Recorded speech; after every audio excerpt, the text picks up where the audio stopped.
There's been a lot of talk the past few days about the narrative collapsing. Well, the only thing that I see collapsing is professional athletes. It will not stop until they get their great reset. It's amazing that nearly 1 billion people are about to become poor and sick and still can't figure this out. Klaus Schwab came out publicly about the Great Reset in the summer of 2020. Now he's on to his new project, The Great Narrative, his new book about shaping the narrative for the next 30 years. He speaks in this book about how they need to win back public support from the people, and they will shift the narrative to fit their goals. The narrative at some point will shift to climate change, but as long as they have control of the initiative, we're moving along at their tempo, and they will remain in control. They'll use tactics like this. We can return to Plan A in England and allow Plan B regulations to expire. As a result, from the start of Thursday next week, mandatory certification will end. Organisations can, of course, choose to use the NHS COVID pass voluntarily, but we will end the compulsory use of COVID status certification in England. From now on, the government is no longer asking people to work from home. And people should now speak to their employers about arrangements for returning to the office. And having looked at the data carefully, the Cabinet concluded that once regulations lapse, the government will no longer mandate the wearing of face masks anywhere. Lock a man in a dark room for 4 hours, then turn the lights on for 1 minute. Then lock him back in the darkness for another 4 hours, then turn the lights on again. Repeat this process, and every time that light comes on, expectancy and adrenaline will rush through his body. Every time the light goes off, dejection will sweep over him.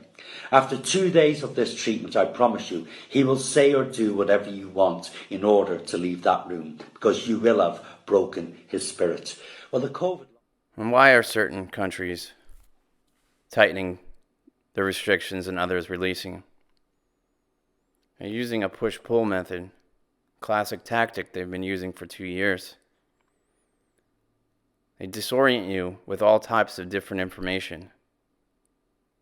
It's all to destabilize your perception, keep you in a state of confusion. Once you accept their lies to be true, then they have you right where they want you. These are pedophiles, mass murderers, and people are following along.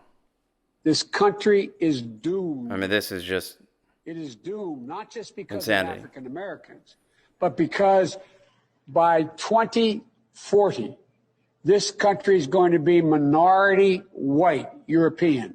Hear me? Minority white European. And you guys are going to have to start working more with Hispanics, who make up a larger portion of the population than y'all do. More confusion, disorientation. The mind controllers are playing a very sophisticated game. And you think the quicker you give away your rights, the quicker you'll get them back. But you don't understand history. These type of governments live on the lie. You know, one of the things that I believe the entire world is facing, but we certainly are facing it in a very, very disconcerting way in the United States, is the amount of disinformation that is accompanying what should be a problem where everyone pulls together against the common enemy, which is the virus. We have disinformation that is entirely destructive to a comprehensive public health endeavor. You can see them working up to a brand new censorship campaign. Imagine someone tells you that there is an emergency and they need to borrow your car for 15 days. 2 years pass and they still have no criteria for the emergency ending and no plans to give your car back. When will you accept that your car has been stolen? They've already weakened the people in the West to a point where they will not fight back. They have completely surrendered to their corporate controllers. And once the consolidation ends, That's when the real struggle will begin.